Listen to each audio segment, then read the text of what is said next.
अभी तक की कहानी में आपने सुना कि रुद्र कंपनी का फ्लैट छोड़कर बस स्टैंड पहुंच चुका है और ये जगह और कंपनी छोड़ने की वजह कोई और नहीं, उसकी प्रेमिका तमन्ना है। वहीं दूसरी तरफ आज कंपनी का सिल्वर जुबली सेलिब्रेशन है, जिसकी सारी जिम्मेदारी रुद्र के कंधों में थी। तो अब रुद्र के बगैर ये कार्यक्रम कैसे होगा? आइए सुनते हैं अगला एपिसोड। और एपिसोड शुरू करने से पहले मैं एक बार आप लोगों से रिक्वेस्ट करूंगा कि आप लोग चैनल को सब्सक्राइब जरूर कर दें। धन्यवाद। तो देहरादून की बस में बैठा हुआ रुद्र अब 2 साल पहले तमन्ना के साथ हुई दूसरी मुलाकात की यादों में खो जाता है। उस दिन के कार्यक्रम में कविताओं और लतीफ़ों से अपना जलवा दिखाने के बाद तमन्ना के साथ साथ बाकी के लोग भी रुद्र के फैन हो गए थे। और आज जब रुद्र अपने केबिन में है और कंप्यूटर पर कुछ काम कर रहा है तो उसके सामने बैठे मिस्टर शर्मा ने कहा, यार रुद्र, तू तो बहुत बड़ा शायर निकला यार। मतलब उस दिन तूने तो झंडे ही गाड़ दिए। तुझमें ये टैलेंट कहाँ से आया भाई? अभी रुद्र के पास राम नारायण जी बैठे हुए हैं। उन्हें वो अपने सिस्टम में कुछ समझा रहा था कि तभी नवीन मुस्कुराते हुए आता है। अरे रुद्र, तुझे काजू कतली पसंद है या फिर बर्फी?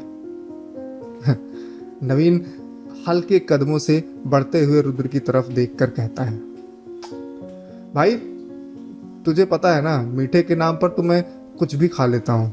तू बता क्या खिला रहा है?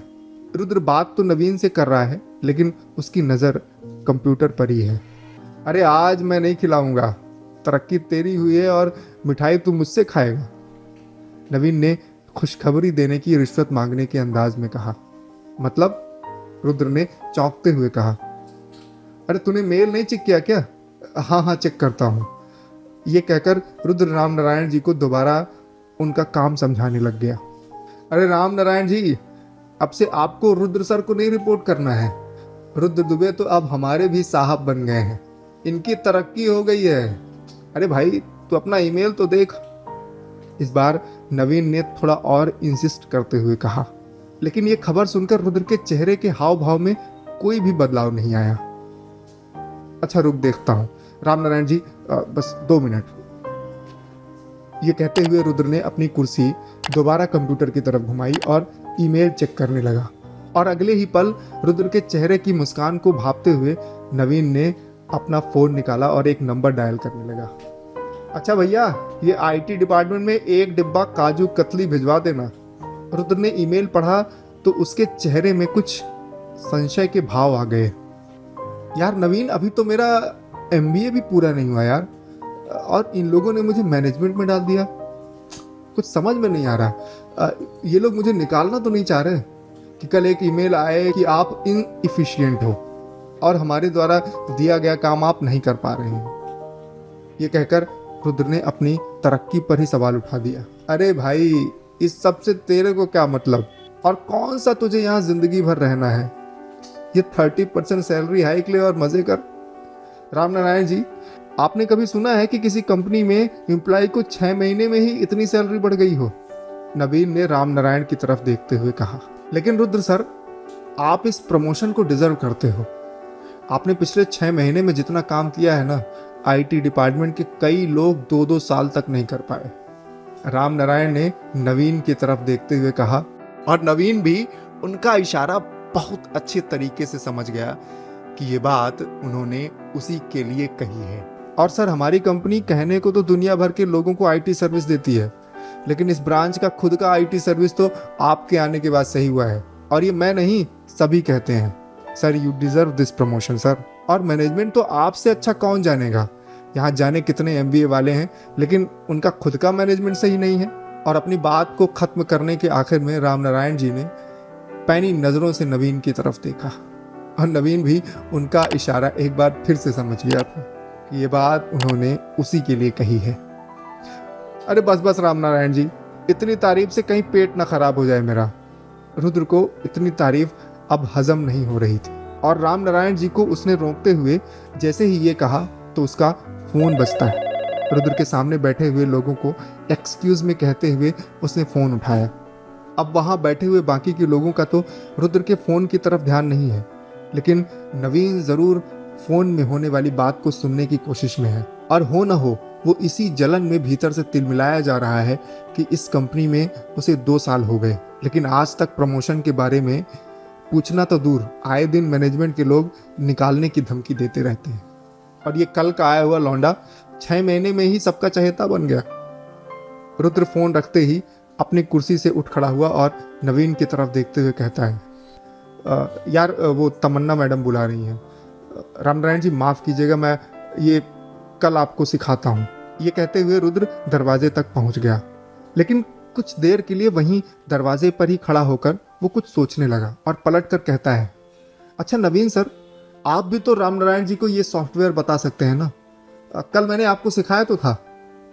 जैसे ही रुद्र ने नवीन से ये बात कही, नवीन ने फटाक से काम चोरी का बहाना ढूंढ लिया। यार रुद्र, आज मैं अपना लैपटॉप नहीं लाया ना, और तेरे कंप्यूटर में मैं काम नहीं कर सकता। ये सुनते ही वहां बैठे दोनों लोगों की एक तरह से हंसी निकलने ही वाली थी, लेकिन किसी तरह से उस पर काबू करते हुए शर्मा जी ने कहा, अरे रुद्र सर, कोई जल्दबाजी नहीं है, हम लोग कल सीख लेंगे, अभी आप जाओ। शायद इसी वजह से रुद्र 6 महीने में ही इन सभी का प्रिय बन गया था। उसने कभी किसी काम को ना करने का तो बहाना ढूंढा ही नहीं। आज के ज़माने में जहाँ नौकरी पेशा लोग अपना काम या अपनी गलती किसी दूसरे पर मढ़ने के लिए तत्पर रहते हैं, वहीं रुद्र अपना काम तो करता ही था, लेकिन दूसरों के काम को करवाने के लिए भी उनकी भरपूर मदद करता था। और रुद्र की एक खासियत ये भी है कि उसे नई नई चीज़ें सीखने का बहुत शौक है। थोड़ी ही देर में रुद्र तमन्ना के केबिन के बाहर खड़ा है।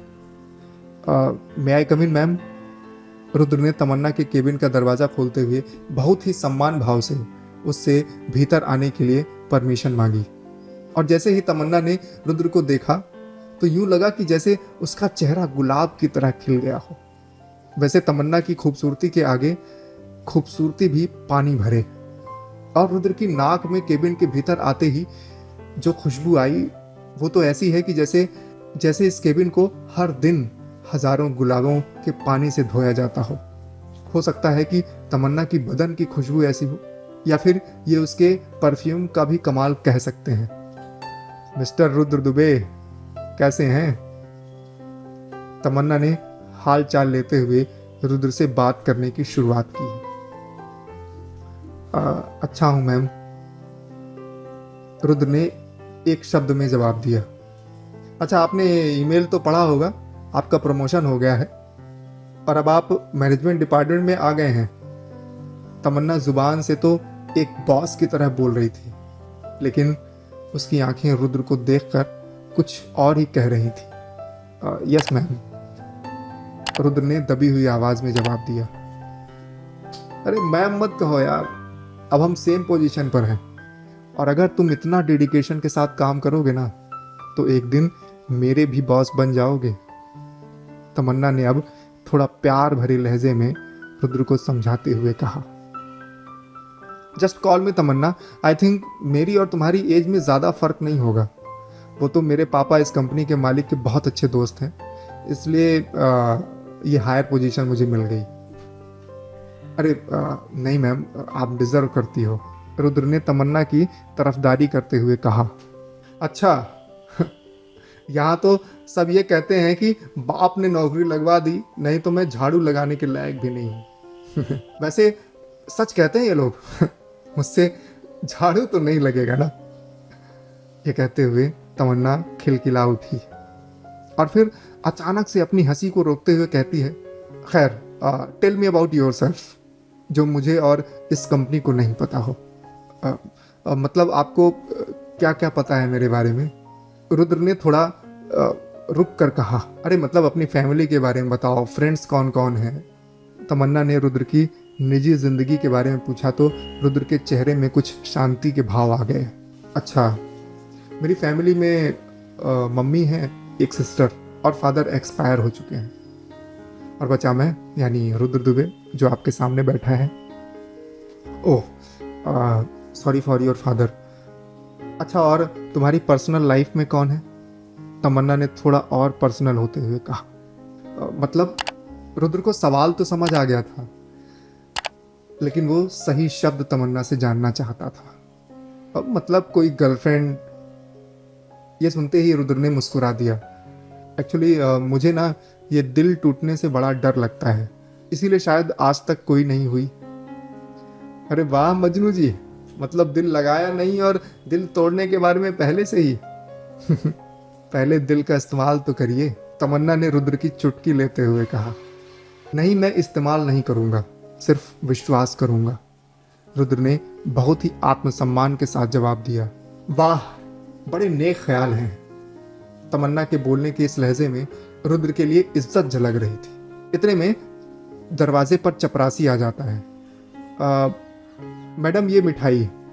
उसके पास काजू कतली तो नहीं थी, ये बर्फी ले आया हूं, पियून ने मिठाई का डब्बा मेज पर रखते हुए कहा। ठीक है, यहीं रख दो। और मैडम ये बचे हुए पैसे। पियून ने पैसे उसी डब्बे के ऊपर रखते हुए कहा।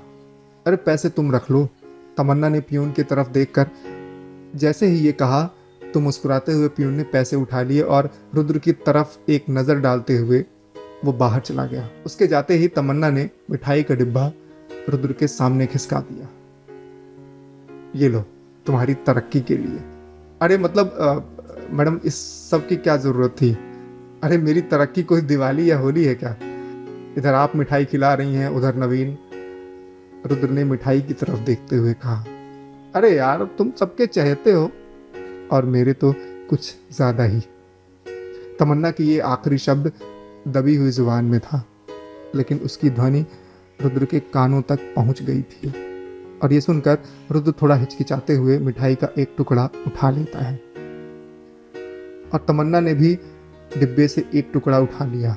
दोनों लोग इस बर्फी की मिठास का मजा ले रहे थे, लेकिन कोई कुछ बोल नहीं रहा था। तो अब इस प्रमोशन के बाद कैसे बढ़ी रुद्र और तमन्ना के बीच नजदीकियां?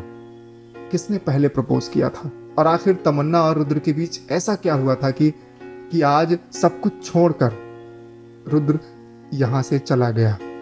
ये सब जानने के लिए आप अगला एपिसोड ज़रूर सुनें। और हाँ, अगर आपने अभी तक चैनल सब्सक्राइब नहीं किया है तो सब्सक्राइब ज़रूर कर लें। कमेंट बॉक्स में आप ज़रूर ये बताएं कि आगे की कहानी में क्या होने वाला है। धन्यवाद।